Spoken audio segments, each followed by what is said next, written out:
যুদ্ধ নয় শান্তি চাই এই স্লোগানে রাস্তায় নামলো বামেরা। না না না, ভুল করবেন না, এটা রাজ্য বা আমাদের দেশের কোনো ইস্যু নয়।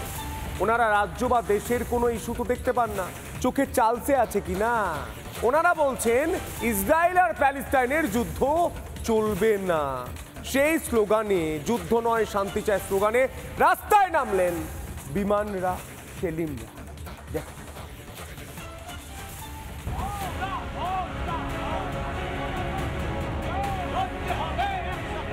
বাহিনীর হামলার নিন্দা করি। আমরা ভারতের স্বাধীন বৈদেশিক নীতির পক্ষে আমরা কথা বলি।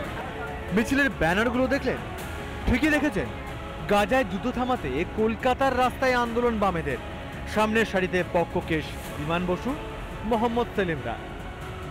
যুদ্ধ নয় শান্তি চাই, আর সে কারণেই আজ মহা মিছিলের ডাক দেওয়া হয়েছিল বাম সংগঠনের পক্ষ থেকে, যেখানে এসইউসিআই থেকে শুরু করে ডিওয়াইএফআই থেকে শুরু করে সিপিআইএম এর সমস্ত যারা প্রতিনিধিরা রয়েছেন তারা রয়েছে।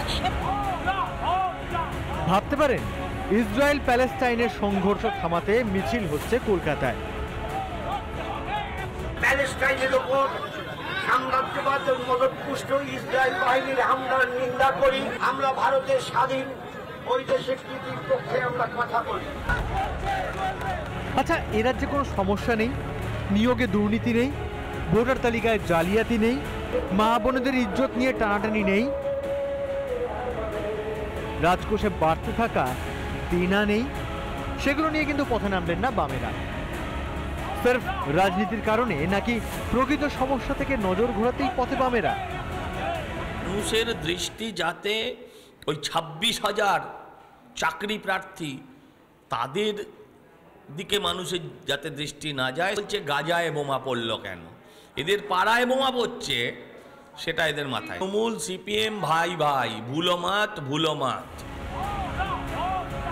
গত কয়েক বছরে যখন তৃণমূল বিপদে পড়েছে, ঠিক তখনই মার্কস বা লেনিনের দূতের মতো হাজির হয়েছে বামেরা। জোট বেঁধেছে সিপিএমুল, পথে নেমে মানুষকে ভুল বুঝিয়ে কাজ হাসিল করেছে। বছর 5 আগের সেই নো ভোট টু ক্যাম্পেইন কিংবা গত বছরের আরজিকর আন্দোলন, বারবার সবেতেই ঘোট পাকিয়েছে লাল শিবির। এখন সামনে নিয়োগ দুর্নীতি, দাগি শিক্ষকদের তালিকায় তৃণমূলের রমরমা। সেসব ছেড়ে বামেরা কিনা পথে নামলো গাজার যুদ্ধ নিয়ে। খাবারও যেন সেই কৌশল। রিপাবলিক বাংলা। নানা ধরনের কন্টেন্ট দেখার জন্য লাইক করুন, শেয়ার করুন আমাদের ফেসবুক পেজ, সাবস্ক্রাইব করুন আমাদের ইউটিউব চ্যানেল। পাশাপাশি অন্যান্য ব্রেকিং নিউজের জন্য অবশ্যই চোখ রাখুন রিপাবলিক বাংলায়।